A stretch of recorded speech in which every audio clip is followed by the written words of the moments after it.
And welcome to Talking Chicken Network's continued coverage of E3, which, by the way, is lighting up YouTube, taking it by storm, overwhelming the old views there. I, as always, am Danny, Twitter here. That is Scott. Say hi, Scott.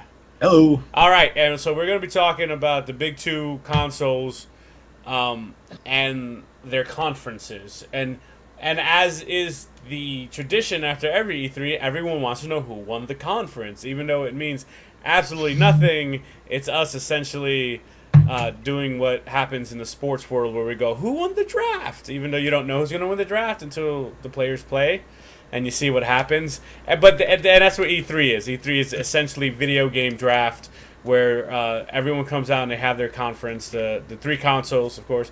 Microsoft with the Xbox, Xbox X, stupid name, and then PlayStation with the PlayStation Pro, stupid name. They both came out, and now we have to pick a winner. And I'm gonna go ahead and bury the lead and say Xbox won, and which is great because this is like the fuel for fanboy wars, right? This is where people go and go, this company is better than this company, but we're actually literally arguing about a press conference, so I'm all in for it. So, breaking out two press conferences, going through it just real quick. Microsoft started off with the Xbox X, Xbox One X, the XXXXX, the Triple X, the Quadruple X, that stupid name that they ended up giving. Vin Diesel. It's the Vin Diesel of consoles. Exactly. Which is so weird because I thought Scorpio was such a cool name. Like, I wish they could have called it the Xbox Scorpio. And they made special logos for it and everything, too. Well, here's the thing. The operating system is still called the Scorpio. Like, or whatever, the design system. They came out with, like, these hardware specification pornography where they were like, it's got teraflops, and it's got gigs, and it's got GPUs, and it's liquid cooled. And they just kept going. And they can say this because statistically it is the most powerful console ever created. And everyone was like, yeah! And then they debuted a Porsche. And they're like, Forza is a game we make. And then they were like, here's a car! And no one cared. Which was so awesome to me. They were like, a car! And I was like, oh no, Microsoft. What are we doing? Have we learned nothing from the past? And they're like, We've hooked up with sponsors with Porsche, and we're debuting this Porsche. And I'm like, no. And then after that, some dude came out and went, here are 44 games. And for the next hour, they just showed you 44 games where they would take breaks in between to go, here's some more games. And it was sensational. Like, I couldn't, I'm watching it, man, and I could not keep up. Like, I could not keep up with the names of all of the games and all that stuff. And we'll do the games in a second. So they 44 games, right? And then Sony came out, and they had a South American band, right, playing, like, indigenous instruments under a waterfall on stage. And I think they showed 7 games. I think they only showed... So I'm not counting the PlayStation VR stuff, right? So they had this weird band at the beginning with this big, like, thing. They showed a total of 7 games. And I'm being hyperbolic, so... But whatever, correct me in the comments, I don't give a shit. And then, again, not counting the PlayStation VR stuff. And then they were like, PlayStation VR, and they built no hype around the PlayStation VR. They built way more hype around PlayStation VR last year because the games were better. Or more hype-worthy. And then they finished with a great 1-2 punch at the end with the game about the androids, the Detroit. Let me pull up the exact name here. It was Detroit Become Human and the SpiderMan. And they were like, hey, we suck, but bam bam. And that was it. And I was so disappointed by the PlayStation conference, generally speaking. I was a little overwhelmed by the Xbox conference, but if I had to pick a winner, I had to give it, like, again, we're judging a conference, by the way. Like, I'm not saying one is better than the other. I'm just saying the conferences, Xbox won, like, hands down, before we get into what actually was exciting from, like, the 3 games that were good out of 44 and then the 2 games that were good out of 7. I would agree. I would definitely agree that Xbox took this one. I mean, I mean, just by the titles alone in the games. But I'm really interested to see. They came out with a new system for crying out loud, right? And it was just like it was like Microsoft needed this. We were talking about this the other day. Like they had been struggling. People are like, oh, they're always falling behind in sales. And Microsoft, I swear, they must have been sitting around a round table and they're like, listen, let's get as many effing games as possible, okay?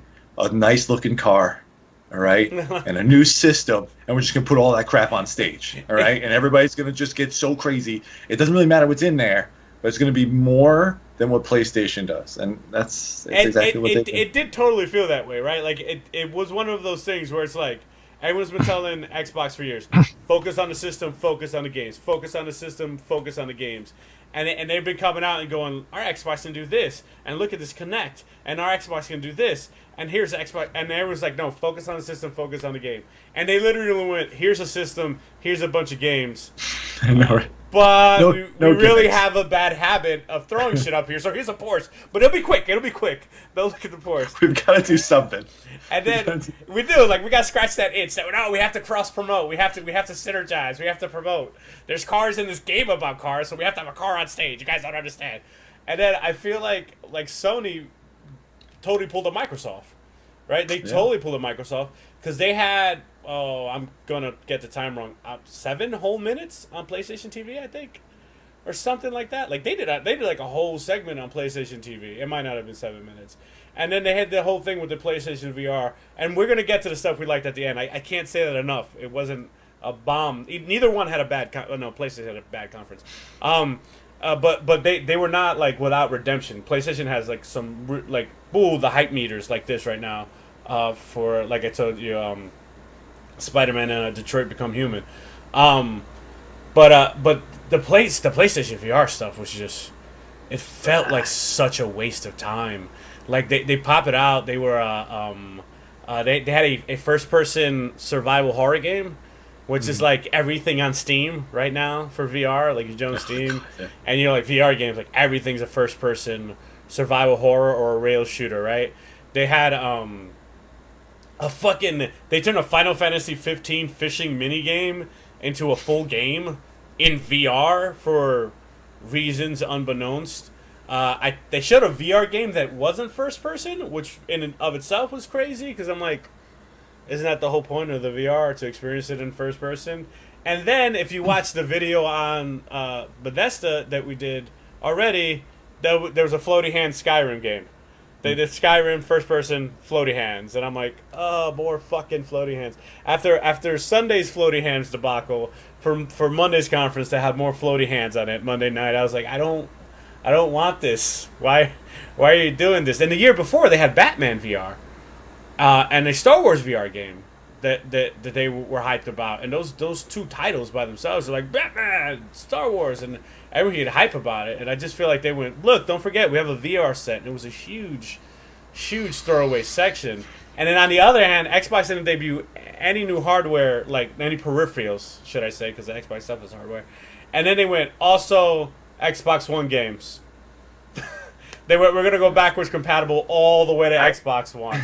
I saw in the comments some places it looked like some people were actually complaining, right? Like, oh, Microsoft's still not listening. And I'm like, no, Microsoft did exactly what people asked. They said, we don't want crappy peripherals. We want a game system. We want lots of games. We want IPs. We want new this. We want this. And they were just like, all right, let's just do what they're asking. Maybe that'll make us money this time around. And then boom. They're like, they literally came up with a game system. We're like, they probably were looking at it going, no, put more in it. Put more in it. More teraflops. Yeah. Come on. What can we do? Just overwhelm. All right. So again, I'm gonna blow through. I'm just gonna blow through PlayStation real quick, just so we can get to the two good games. I do have a couple comments about them. Go ahead. Okay. So we're gonna run down Uncharted. Looks Uncharted. It's Lady Uncharted. I'm sure it's gonna be really good, but it's not moving any meters, right? Like it's just another sequel, right? Monster Hunter, there's going to be a Monster Hunter. If you've played Monster Hunter before, it has a cult following. That game somehow at the same time manages to be boring and fun. So, like, skip, right? Call of Duty World War II. Call of Duty was originally set in World War II. Like, you're not rebooting anything from it. Go ahead, you got something. I do want to talk about Call of Duty Go ahead. like Go ahead. not even a minute, not a minute. The thing I loved about Call of Duty when it came out was at the time Medal of Honor was the big World War II game, right? And Medal of Honor started the whole landing on Normandy and everything like that. And I really loved the World War II genre. And Call of Duty came out, and the thing that made Call of Duty better than all the other World War II games was they made you fight alongside of people. Medal of Honor, you were always all alone. All these games, you were always all alone. But here it was just like you were always around other people working on a mission, like not multiplayer, like single player. Right. And so when now Call of Duty is so focused on multiplayer that the single player is always just like this rush through thing, which is kind of depressing. And when I was watching the video, I kept thinking like, I just feel like World War II should be slower. Like I feel like everything was moving incredibly fast, like as if it were Call of Duty's newer titles, you know, with flying around on jetpacks and stuff like that. Yeah. And it just was like, I was like, no, so you got to slow it down. You know, just slow down how fast everyone's moving because it's not. So I mean, I miss World War II games, but you know that kind of it's nice to see them. Some of the stuff they're putting it's kind of like what I always like better quality Call of Duty from the past. But unfortunately, it doesn't have what I want. But go ahead. Anyway, go. So then they went with some heavy hitters, right? So they bought the PlayStation VR. So they started strong with Uncharted, right? Which again, it's Uncharted. You know what I'm saying? Like it feels weird to be like, even though the game's probably gonna be fantastic. It's another Uncharted game. But then they went to Shadow of the Colossus. Shadow of the Colossus, they have been teasing at E3s for, I think, 75 years? I think the last 75 E3s, there's been a Shadow of the Colossus trailer. And it was like a 15-second Shadow of the Colossus trailer. And I was like, this game... But they gave a date, though. They gave a date. It says coming on 2018. I feel like they've been saying that forever. I don't know how long this game's going to be. But it's one of those things where it might just get cannibalized by its own like time. But I'm sure that's going to be another fantastic game. But again, here at Talking Chicken Network, comes to E3, hype meter. Hype meter. Can't be hyped. They burnt out their own hype over the past 3 years, right? So, God of War looked great.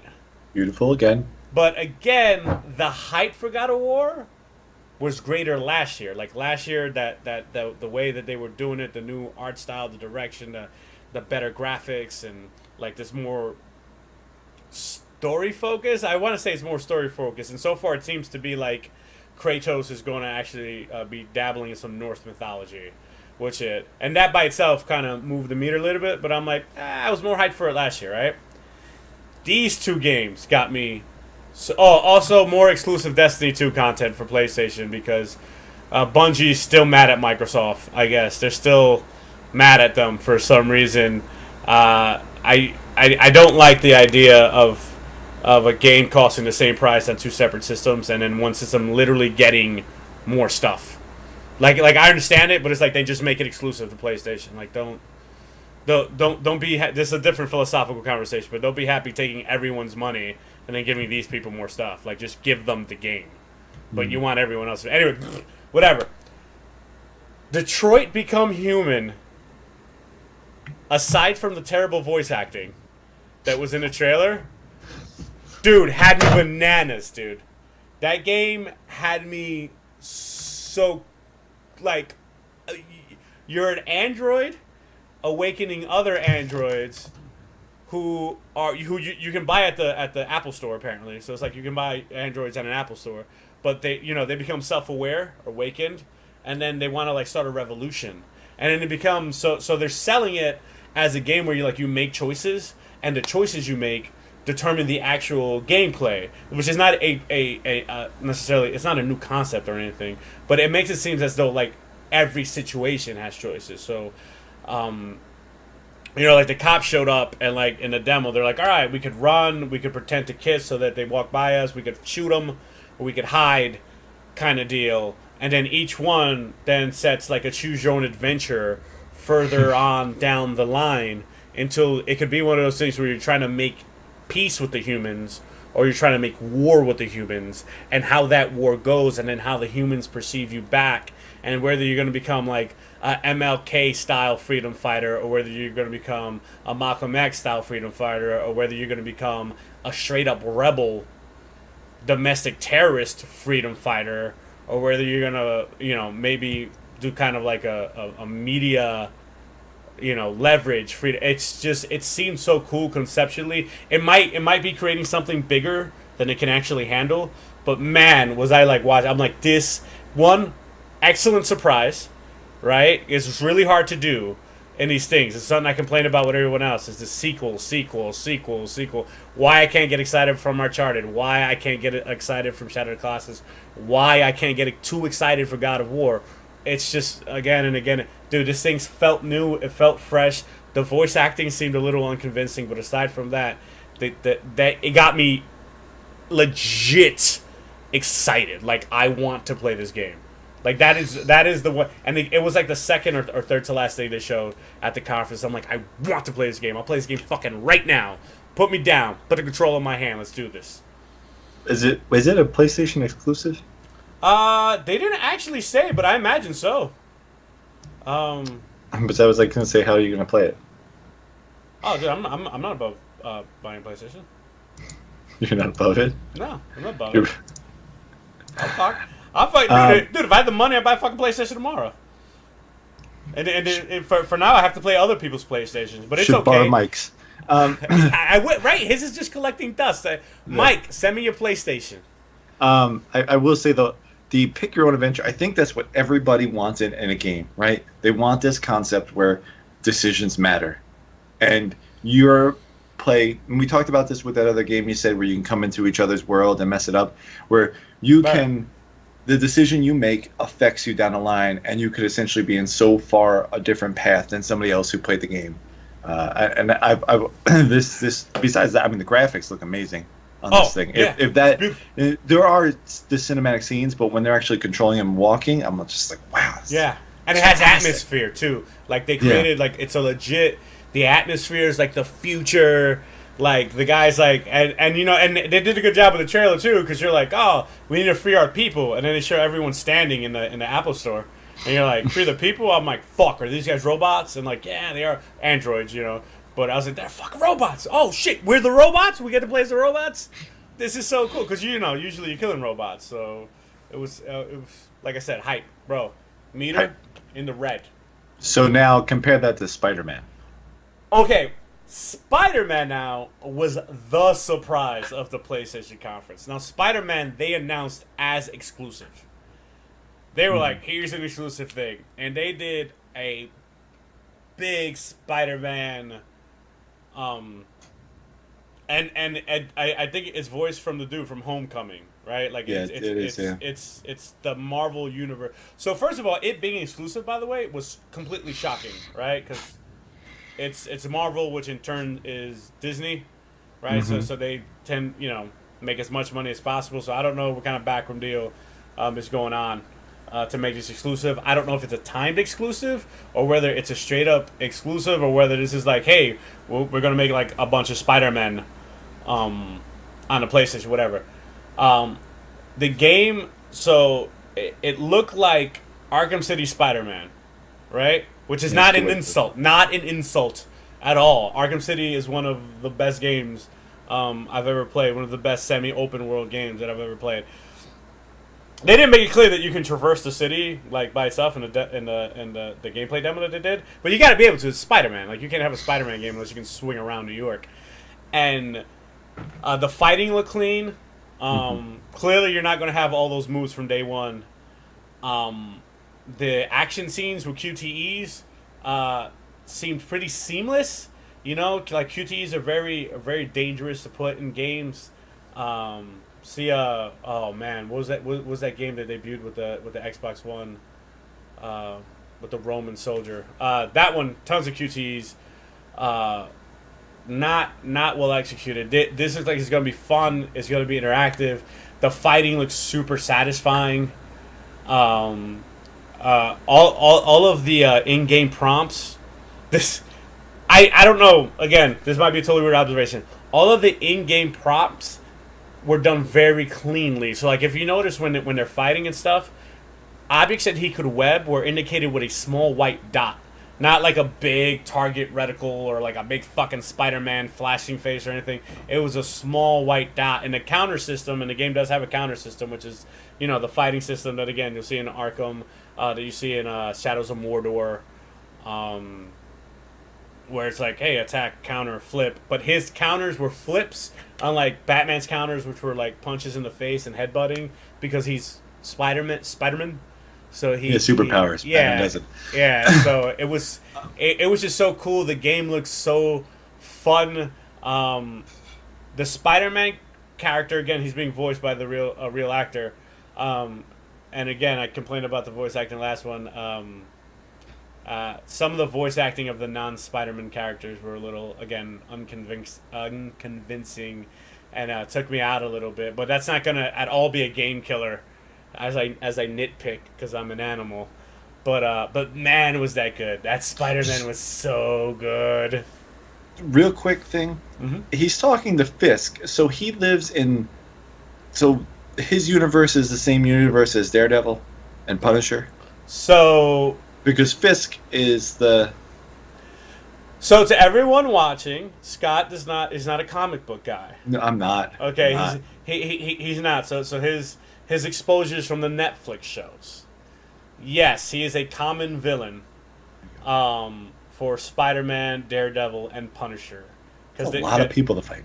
Because the Kingpin is, he's a drug lord. Like, he doesn't fight like the Avengers because he's not, up there. But for the street level people, and remember, Spider-Man's a street level, superhero. He fights the guys in the streets, as is Daredevil, and then, of course, Punisher, whoever we decide to. I will say the other thing, because I know we got to do the whole Xbox thing,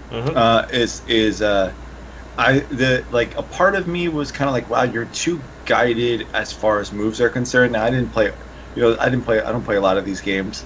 It just seemed like, oh, press triangle to hop on the helicopter. It wasn't like very it felt very guided, at least in this thing. What I did like is the ability to use what seemed like almost anything in the environment to your advantage as far as webbing. And I enjoyed that aspect of it, because it felt like you had to make split-second decisions, and you were always kind of like, as soon as I saw him do it the first time, the entire video I was watching, whatever fight scene he was in, I was like, well, what could he grab around here? And that's exactly what I was doing. So I kind of enjoy. Yeah. So those guided scenes with the QuickTime events, again, those are set pieces. So the fighting that the free form fighting will probably be majority of the actual interaction, and then they'll be darted with these giant set pieces guided by QTEs, a la God of War. Like the original God of War, where Kratos is slamming people with all of his superpowers, and then he has to stab a Hydra in the face. He was like, quick QTE. It looks like he's gonna be integrated clean. So that's my favorite from PlayStation. Now we move on to Xbox. 44 games. No, we're not gonna go through all of them. We're gonna go through. They did not lie. They said, hey, we've got 44 games, and we've got games for everybody. And they had games for everybody. They had first-person shooters, from the generic to the competitive to yet another, what do you call it, esport shooter that they were pushing.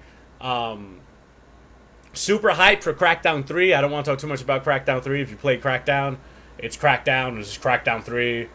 Open world, punch everything kind of deal. That got me moving too. The Shadow of Mordor thing. I loved Shadow of Mordor. That fucking game was incredible. It was one of the best games I've ever played. But it was essentially the same demo that they've been pushing since they announced it last year. So again, that to me, it messes up the hype meter. I want to go with Sea of Thieves. Oh yeah. Right? Sea of Thieves was just like so much fun. They showed that one got a lot of stage time. That one's Play Anywhere, Xbox, Microsoft exclusive. That's my favorite part. They showed them shooting skeletons, like the combat thing, to going for treasure. I don't know how streamable that game's gonna be, but it's gonna be so much fun to play.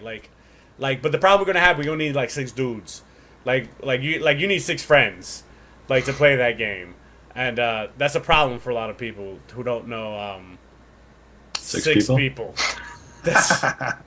That's Well, a these 5 other people. that's a huge thing. The other thing that kind of annoyed me, they showed Black Desert, which is an MMO, which I literally just bought on Steam. Like they just it's been out for a long time, but they just brought it to Steam, and then I'm sitting there watching it. It's like it's on the Xbox now. I'm like, you son of a bitch! I just bought this game. Like I just bought it. Like $5 for it. 2 weeks ago. It doesn't matter. I'm not buying it again. I'm not buying it again. So like my Xbox friends, if they get Black Desert, I'm not playing with them. Uh, State of Decay 2. I know that didn't do anything for you. And when I saw it, at first I was like, zombies again. But State of Decay was such a good game. The State of Decay 2, which again is they've been showing it for a while, got me super excited. But of course, the one thing I want to talk about, and this was not it's not being touted as an exclusive, but they demoed it with the Xbox, so I'm going to talk about it on the Xbox. Anthem. Oh my goodness, Anthem, hype meter, like set on full. Again, EA was like they on their conference, whatever, they botched it. Watch the other video. Anthem looks like so much fun. First of all, gorgeous. Yeah. Gorgeous so far. Ooh, am I gonna say it? So far the prettiest game I think at E3. I don't think I've seen of all of the games that came out anyone that looked as good as that. They didn't go with the dark look. They kind of went with like a, I don't know, fantastical is the name of it, but you know, glowing plants, right? I mean, like the colorful space. They start with the 3 classes, right? The fast class, the medium class, the heavy class, right? All familiar tropes, right? It's made by BioWare, you know, the Mass Effect people, right? It seems to be like their apology game for Andromeda, which means they probably really put a lot to make sure it's happened. It's Andromeda. Andromeda. It's completely like it's multiplayer, like co-op PvE from the ground up. It looks like it's gonna keep that 4-player fire team style going forward. And it's a shooter looter, one of my favorite types of games. Like, as long as it has a story, like, to drive you in, the shooter looter out of Borderlands and even, like, Destiny, vanilla Destiny, even back then, just killing things as a group and having fun. And it just looked, the mobility, the flying underwater, everything they did in that demo was really fun. They kept the demo slow. Because I know they don't want to tilt their hand, but man, I was like immediately in love. I was like, this is the game. So for me, hype meter is at a 10, right? So you know we're gonna define the hype meter in 2 days, so we understand when we get this out. A 10 means like pre-order, like blind pre-order, like that's E3 made me want to blind pre-order this game. I don't know. I don't know what it. I was just in love. Another game. I need 3 people to buy that game and play with me every day. That's not an everywhere game, right? No. Because it's not Xbox exclusive. No. Yeah, that almost makes me want to buy an Xbox. Like that's how excited I am about that game. I like MMOs and the open world stuff like that. And it just felt like and I don't want to get in this trap because I get in this trap with games sometimes. It felt like Limitless, right? It gave the appearance of like all this random stuff in the world, and you're like at any moment you could drop down, and all of a sudden you're like when they show the thing killing the dogs, and they're like, oh, you know, or the wolves, and it's like, oh, that's a thing for another day, you know, and the transitions going from like air, like you were saying, into the water. Yeah. Was just like mind blowing, and I'm thinking like, man, can you imagine having the 37 teraflops on the new Xbox with this thing? It's gonna be and on like an actual 4K TV. This is gonna be absolutely gorgeous to play. I was a little hesitant in the beginning when they were getting into the robot thing. I was like, nah, okay, this isn't bad. But I think it works. When they started the whole, tank and person in the back thing, and that whole class thing started coming. I was like, oh man, this is everyone's got a purpose. I'm liking this, and then more people started joining. And I was like, all right, this is gonna be crazy. Yeah. So I mean, again, I was just so hooked, and again the problem with covering an Xbox in a video, it's just they literally showed you 44 games, including a 3D platformer with like a new mascot with like a fox thing. It was called Super Lucky's Tail. You know, it was a fox that looked suspiciously like Tails. You know, a little bit. But I was like, dude, they even have like a old school like 3D platformer, which is so great. And they like so many indie games. They did the Dragon Ball Z game, Ashwin. Ashin. Look good. The Life is Street. Metro Exodus. Did you play Metro 2033 and Metro Last Light? I don't remember, to be honest with you. Those games were so good. It's like post-apocalypse. People are living underground in the train stations in Russia. And all types of spoopy shit's happening above ground. It's like monsters, but they're demons. But it's so good. 2 games. That was going to be an Xbox exclusive. That game also looks gorgeous, and it also looks beautiful. And it seems to be taking, like, in the same universe to the next step of Exodus. They showed a train above ground. They've never had trains above ground before. So if you're into the Metro series, that's also really good. They have a dwarf shooter with like quirky characters. It's just too much. Like, it's just too much to cover with them. I think that one of the biggest announcements, and besides Age of Empires, one of the biggest announcements I think happened was Minecraft. Oh yeah, they did like 6 minutes on Minecraft. And I feel like it's one of those games that I could never get into Minecraft. There's nothing that draws me to it. But I understand that a lot of kids play it. And I mean literal kids, like little kids play it. And older kids play it, and adults play it. And the idea of cross-platform. Now, this is Microsoft's big thing, right? They're like, screw it. Everyone's doing these like little, fuck it. We're just gonna do our thing and put it everywhere. This is very much like they're doing with Windows and their mobile whatever. It's just they're very much like, let's just get it out there. This will suck people in, because if people are like, hey, Microsoft is letting us play this, what else do they have? Maybe I'll switch over to that. So it's. They also did an Assassin's Creed thing, but fuck Assassin's Creed. I'm totally over that thing. You heard it here first.